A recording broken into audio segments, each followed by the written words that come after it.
मत्ती की किताब उसका 6वां अध्याय और उसके 33वें आयत में लिखा है, इसलिए पहले तुम परमेश्वर के राज्य और उसके धर्म की खोज करो तो ये सब वस्तुएं तुम्हें मिल जाएगी। इससे पहले यीशु मसीह उनसे बात करते हैं कि इसलिए तुम चिंता करके ये ना कहना कि हम क्या खाएंगे या क्या पिएंगे या क्या पहनेंगे, क्योंकि इन सारी बातों की चिंता अन्य जाति लोग करते हैं। क्योंकि तुम्हारा स्वर्गीय पिता जानता है कि तुम्हें किस बात की आवश्यकता है।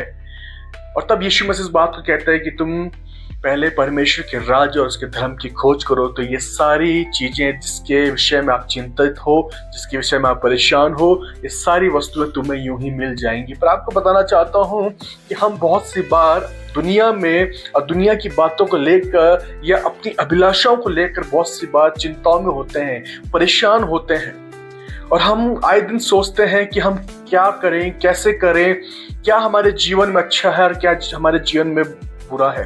पर इस बातों की चिंताओं में फंसे रहते हैं और हम बढ़ नहीं पाते। पर आपको बताना चाहता हूं कि जब आप चिंता करो तो इस बात की चिंता करो, क्या आप उसके राज्य की खोज कर रहे हैं, क्या आप उसके धार्मिकता की खोज कर रहे हैं, क्या आप उसके पवित्रता के जीवन में जी रहे हैं, क्या आप परमेश्वर के वचन के अनुसार चल रहे हैं। मेरे आपकी सबसे ज्यादा जो जरूरी है वो है कि मैं और आप परमेश्वर के धार्मिकता में, उसके राज्य में और उसकी पवित्रता में बढ़े।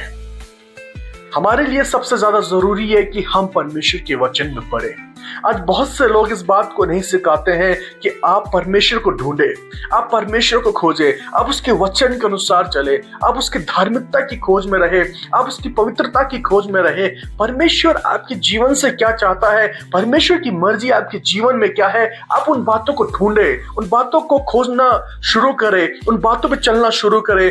पर हम अक्सर यही सुनते हैं कि आपकी चिंताएं दूर हो जाएंगी, यदि आप भूखे हैं तो परमेश्वर आपको खाना खिलाएगा, यदि आपके पास कपड़े नहीं है तो परमेश्वर आपको कपड़े देगा। अब बहुत सी बातों के बारे में हम सुनते और समझते हैं, पर हम भूल जाते हैं कि हमारा सबसे मेन काम जरूरी क्या है। वो ये है कि हम परमेश्वर के वचन के अनुसार चलें।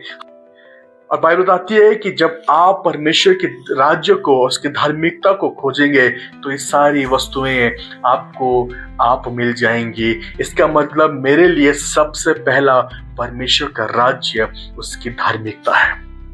खुदा के लोगों, आपसे कहना मांगता हूँ, परमेश्वर आपकी सारी चिंताओं को जानता है जो इस संसार में है, और इस संसार में जो आवश्यकता, जो बातें, जो आपके लिए चीजें आपके लिए जरूरी है, परमेश्वर जानता है और वो आपको आपकी सोच से बढ़कर देना भी जानता है।